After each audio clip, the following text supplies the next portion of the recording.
I got robbed twice, but that's because I was dealing a lot of drugs, and I was in the wrong place at the wrong time. And I never carry a gun on me like that. I didn't do any of that shit. And I just ran to the wrong person who happened to have a gun on them and knew I was selling drugs. So they took me into an abandoned warehouse or abandoned building and put a gun in my head, and basically I had to give them all my shit. I live inside my own world of make-believe. I'm John Wilhelm Grubbs. I'm from Snohomish, Washington. It's about 5 hours from here. I've been homeless on and off since I was 18 or so. I'm 25 now. I've been in Yakima for a little over a month. I came out here to Sundown Ranch to get sober, and the reason I relapsed was because they dropped me off in the middle of all the drug addicts, and that's at the Mission, I believe it's called. As soon as I got out of their vehicle, they drove away. I had people coming up to me left and right. Hey, are you new around here? You want drugs? This and that. And I got them for free right away. And I was planning on staying clean and getting a place to stay at the Mission and doing all those steps to stay sober, getting a what is it called? You get somebody that helps you out with staying sober. You can call them whenever you feel like you're having a problem. I can't remember what it's called. Like a sponsor? Yeah, there you go, sponsor, exactly. And that all just fell through the roof right away. Like the second I got out of that car and the guy drove away. So it was just not a good idea for them to drop me off at that place exactly whatsoever. That's the worst place to drop somebody who's fresh out of a sober place. No, you don't bring them there at all. That's a bad idea. Well, what's your drug of choice? Fentanyl. And how do you get it? People on the streets. How do you buy it? How do you get money? Oh, I mean, I'll go and do odd jobs for people here and there. Sometimes if I have to, I'll panhandle. I hate doing it, but I mean, I've done it. Not gonna lie, I have to do it sometimes here and there. Or I just ask people for money, and sometimes they're nice enough to just give me money. How much can you make in a day panhandling on a good day? 100, $200 easy. And how much do you spend on a day? If you make $200, how much are you going to spend on fentanyl? Maybe 180. I might buy some food for myself, of course, because I got to eat. But other than that, like Jack in the Box, if I go clean up their parking lot, they'll give me a free meal, so I can have my meal covered for free that day. And I can do that twice a day if I want to. Where do you live? In Yakima on the streets now. I don't really have an exact place to stay, so I'm just kind of hopping around from here to there. So what about places like Camp Hope? So I just heard about that place. I went to, there's this place called The Block down that way, and there's a building that helps you with housing. I was told about them 2 days ago. I went in there, and they said I gotta wait 3 months to a year to get housing, and they just got a huge grant, apparently like close to $1 million grant, and they're not doing anything about it right now. And it was all for the homeless people. That's where the money's supposed to go to, and I've just heard that it's just not happening like it's supposed to. So right now, if there was a place where you could go stay, but you had a curfew, and you couldn't use any drugs, and they were going to drug test you, would you be able to do it? No, not at all. How come?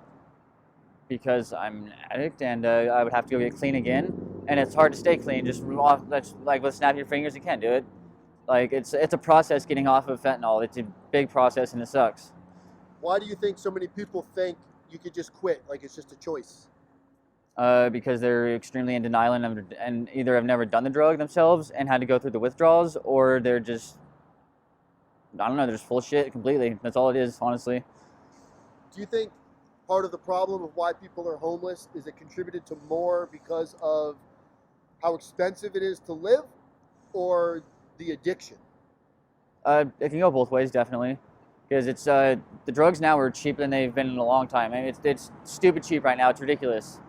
So like how much? Like, give me an example. I can go get high for $5, $10 easy, and that's not gonna last me long, but it'll get me high still, And you said fentanyl is your choice, right? Yeah. Are you afraid of overdosing on fentanyl? No. I've never overdosed, not once. And before fentanyl, I was shooting heroin, and I was shooting a half gram or more a day, and I've never overdosed. I'm just one of those people who haven't done it yet. Are you high right now? No, not at all. Are you gonna get high when we're done? Hell yeah. Not gonna lie. Okay. So you're living on the streets.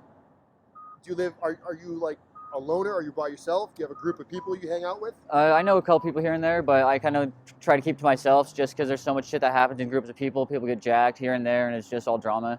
So I try to stay with myself if I can. What's the worst thing you've had to do in order to support your habit? Uh, Probably steal a car and sell it. Have you had any problems or run-ins with the law? Oh yeah, a lot back where I'm from.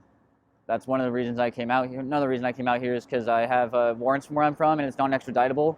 So I can't get arrested out here and get brought back to where I'm from for those charges, which was a bad idea because that's me running from my own problems, which I should have never done. I got to go back and take care of that eventually, but I'm just not doing it right now, you know. And what about your family? Both my parents are alcoholics, and my mom's a pill popper, so I strayed away from them because it's not their fault that I became a drug addict at all, but that's just what I grew up around, drinking and drugs. So that's just kind of what I knew growing up, and that's what I strayed to, you know. So I wanted to get clean, so I went away from them, and I just ended up here. It's not the best place to be, but Why do you think so many addicts decide to come into the Yakima area versus other areas of Washington? not a clue. I only came out here for Sundown Ranch, which is a rehab place, and that's where the drummer from Metallica, Lars, he went there to get sober. It's really well known for that place. And that's the only reason I ended up here is because that's the only place I would accept my insurance. So I don't know anybody else that came from out of this area that came to Yakima that's from out of this area at all.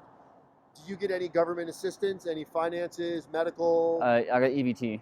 EBT? Yeah, and I had a phone, but I broke it, so I got to wait 2 weeks to a month to get another one. So And with the phone, is it like what kind of phone is it? it's a smartphone. It's a good phone actually. It's unlimited everything. You don't have to pay for it at all. It's free. You can pay $8 for insurance a month. That's it if you want to, which I should have done because I would have another phone right now, but I didn't do it. But yeah, no, it's a really good program actually. They drive around. I've only seen it in this town. There's 6 or 7 cars that drive around and stop at groups of people and say, "Hey, you need a phone?" And they'll take your information down and put you in the system, get you a phone in like 5 minutes. It's really smart actually. It's good. It helps people like me who want to go to a temp agency and get a job. So I got to wait till I get a phone, then I'm going to the temp agencies around here, and I'm going to apply for a job. Getting a job in theory sounds like a great idea, but if you know that you've got this severe addiction to fentanyl, how will you be able to maintain a job? I've done it before on heroin. Yeah. I dropped out of high school. I got a really good job. When I got fired, I was making $37 an hour. I worked for them for a little over a year, and I was shooting heroin the entire time. It's not something that traumatizes my life that bad. Like, I know I still need to go get a job, and those things are more important than my addiction. Yes, my addiction I have to take care of so I don't get sick, but I know how to like minimize it, I guess, in a way when I need a job so I can take care of those things instead, and then I can have money, and then I don't have to go panhandle or rob somebody or do that stupid bullshit, you know? Right. A job's a very important thing to me. Like, that's the most important thing to me overall. So what do you do right now for like showering? How do you do those things? I know a couple people at the Yakima Inn that stay there that let me shower. There's a place 2 blocks from here that come every Tuesday or Wednesday, I believe, and it's like a big ass semi truck basically that backs up, and they got showers inside it. It's really cool actually. But they are only coming for 1 more week, and then they're done for the season because it's winter. Bathrooms, porta pots, jump a fence. There's a porta potty right over there at a construction site. It's not the best idea, but you gotta go. You gotta go. And what do you do to stay safe at night? How do you stay warm? Like I see you're not carrying much with you. Is this all that you have, or do you have like Yeah. stuff somewhere else? That's all I have, but this is all I really need. I was blessed the other day at Ross. A gal spent $180 on me for clothes. So the shoes didn't fit me, so I gave those to somebody else that needed them, but I'm wearing all new clothes right now. This is Michael Kors. It was like $80. It's really warm, so it's all I needed tonight, or last night. It's gonna get colder, of course, but And you've been, how many winters have you been here? I've been here for a month. It's gonna be my first winter. And where'd you come from again? Snohomish, Washington. Okay, so it's cold Yeah. there too. So what did you do in the winters there when it got really cold? Well, back then I had a tent and I had like heat, like a buddy heater with propane and all that good stuff. Here I'm not going to do that because it would just get all stolen from me. I'm sure that's how it happened when I was where I'm from. It all got stolen eventually. So it's like I don't want to have to be okay with sleeping in a tent anymore either. So I kind of put myself in the struggle of being stuck on the streets. So then I can look forward to, I can more focus on getting a job and having a place to live and getting a car. I'm supposed to be getting a car tomorrow, actually, hopefully.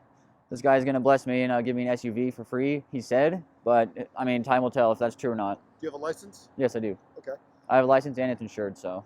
Have you ever had any run-ins with like being jumped, robbed, beaten, mentally, physically abused? I got robbed twice, but that's because I was dealing a lot of drugs. And I was in the wrong place at the wrong time. And I never carry a gun on me like that. I didn't do any of that shit. And I just ran to the wrong person who happened to have a gun on them and knew I was selling drugs. So they took me into an abandoned warehouse or abandoned building and put a gun in my head, and basically I had to give them all my shit. So I went in debt, $1,700 to my dealer back in where I'm from, and yeah, that's about it. Is that just a normal thing for you? Because when I hear that, it's fucking shocking. Like, oh my God, you were dragged into a building and a gun to your head. Yeah, I know. It seems like, to me, it's nothing, honestly. I don't know why. That's just the way it is.